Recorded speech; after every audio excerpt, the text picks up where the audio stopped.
Miren, hoy el presidente de la República, Luis Abinader, acudió a una invitación que le hizo Multimedios El Caribe, televisión, radio, prensa escrita, redes sociales.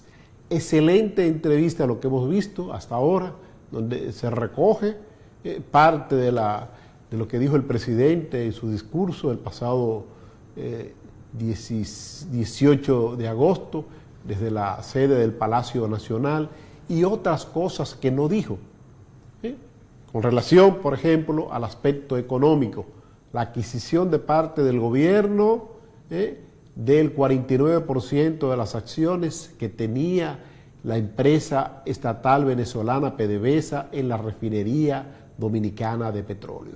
Un hecho sin precedente en la historia de los hidrocarburos en República Dominicana, ya que el país pasa a ser el propietario 100% de esa refinería de petróleo, un tanto obsoleta, se construyó a finales de la década de los 60, inicio de los 70, más o menos por ahí, y en aquel entonces sí se refinaba petróleo porque el consumo de hidrocarburos en la República Dominicana no era tanto como el de ahora.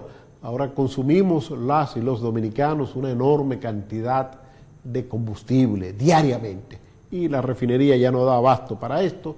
En aquel entonces el principal suplidor de petróleo del país lo eran México y Venezuela, muy en especial Venezuela. Entonces pues esa refinería se construyó aquí en el país y era propiedad de una multinacional comercializadora de combustible que es la Shell Company.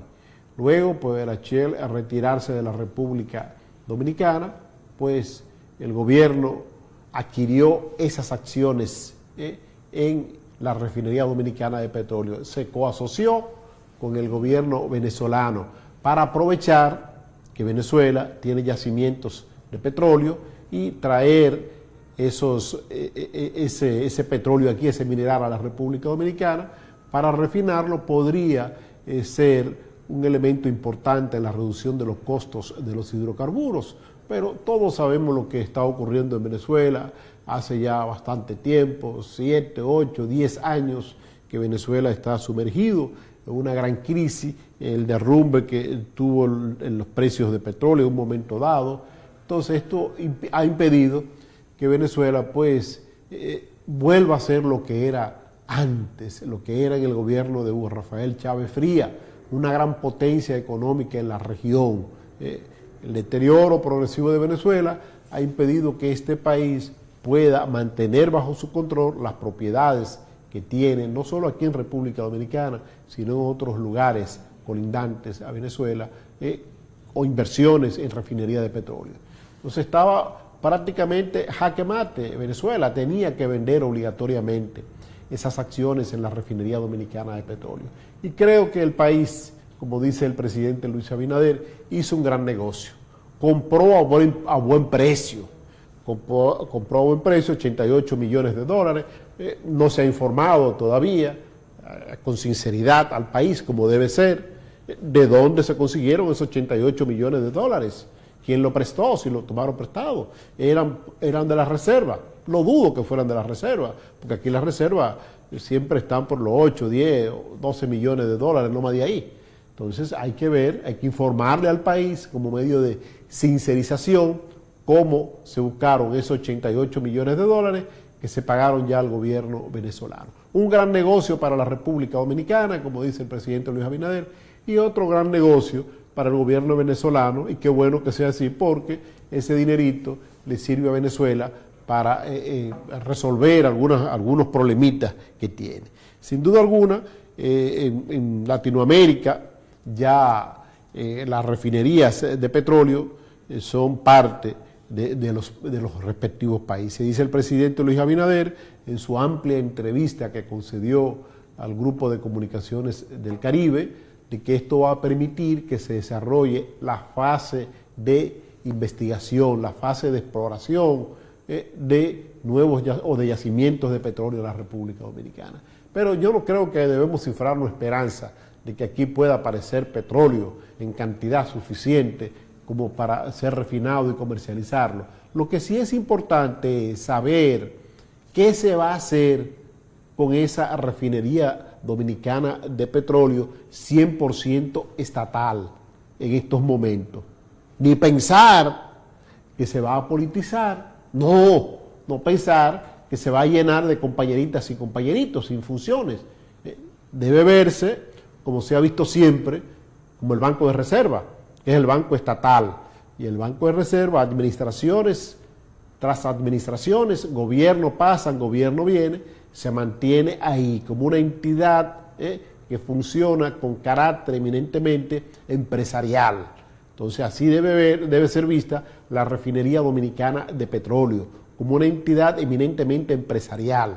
Buscar, si es necesario, y creo que lo será, nuevos socios, nuevos accionistas, con lo cual el país pueda asociarse, venderle un 40, un 45%, no más de ahí, para mantener el control absoluto de la refinería dominicana de petróleo como República Dominicana, y esto, pues, que estos accionistas, la inversión que vayan a hacer ahí, sirva para modernizar esta refinería dominicana de petróleo.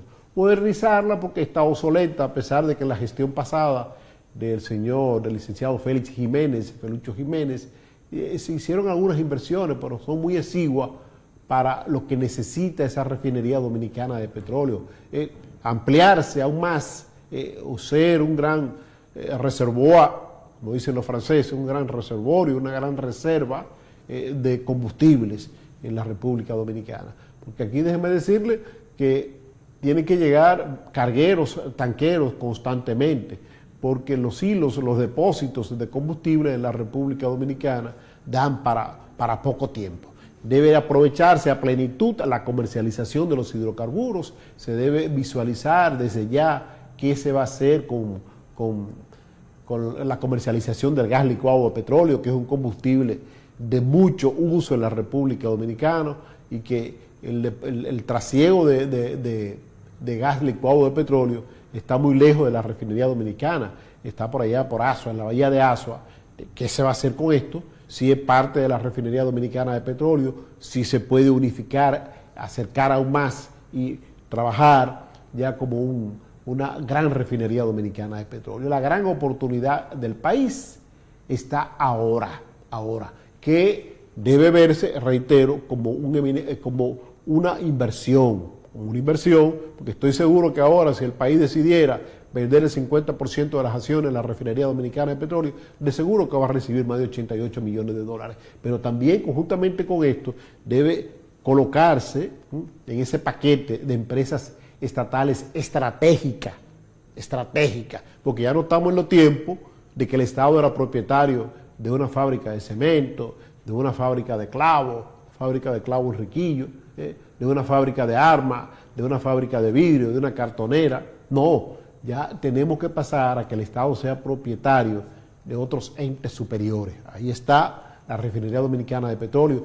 está la central termoeléctrica Punta Catalina, que desde el inicio de esta gestión gubernamental se ha hablado bastante de qué se va a hacer con la refinería. En la pasada gestión gubernamental se hablaba de una posible sociedad con empresas nacionales o internacionales para manejar esa gran central termoeléctrica que es Punta Catalina. Me alegra mucho que haya dicho en días pasados el ministro de Energía y Minas que se estudia la posibilidad quizá a futuro, pero a futuro, quiere decir a mucho tiempo, de la conversión de esa central termoeléctrica a gas natural. Perdería potencia en la generación de energía eléctrica, pero habría que ver qué se puede hacer. Creo que no es factible, porque se diseñó esa planta para funcionar con carbón mineral pulverizado, lo que se debe tener un control de qué se hace con esas cenizas que se producen día tras día en el proceso de combustión para provocar que el agua mueva esas turbinas, el agua hervida, los vapores del agua, muevan esas turbinas y se genera la energía eléctrica que tanto demanda el país. Entonces, en materia de estrategia comercial, la República Dominicana debe preservar esa refinería dominicana de petróleo, al menos que no encuentre un buen socio la central termoeléctrica Punta Catalina. Clave, fundamental para la garantía de la generación eléctrica de la República Dominicana. Y ver cómo logramos tener participación societaria en la central termoeléctrica en proyección, en carpeta, para construirse allá en la lejana línea noroeste, en Montecristi, en la costa norte del país. Eso sería sumamente importante, garantizar esas inversiones del país en esta parte de estrategia de generación de energía eléctrica y de también, ¿por qué no?, de almacenamiento o depósito de combustibles fósiles, que todavía le queda mucho tiempo a los combustibles fósiles en este país y en el mundo, o sea, los derivados del petróleo, el parque de automóviles que circulan en las calles y avenidas de la República Dominicana, en gran medida seguirá siendo por mucho tiempo dependiente de los derivados del petróleo.